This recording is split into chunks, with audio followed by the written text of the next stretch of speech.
జిల్లా కలెక్టర్ గారి ఆదేశానుసారం జిల్లా సమాచార పౌర సంబంధాల శాఖ వారి ఆధ్వర్యంలో తెలంగాణ సాంస్కృతిక సారథి మేలుగు రవీంద్ర గౌడ్ కళాబృందం గ్రామ గ్రామాన పల్లె పల్లెన విస్తృత ప్రచారం నిర్వహిస్తుంది. దాంట్లో భాగంగా ఈ గ్రామానికి రావడం జరిగింది. వచ్చిన వెనువెంటనే ఇంత పెద్ద సంఖ్యలో హాజరైనటువంటి ప్రజాధికారికి కళాభివందనాలు తెలియజేస్తూ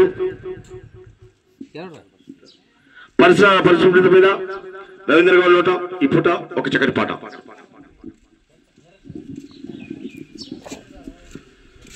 స్వచ్ఛంగుండాలే పచ్చంగుండాలి, స్వచ్ఛంగుండాలి పల్లెలన్నీ పచ్చంగుండాలి,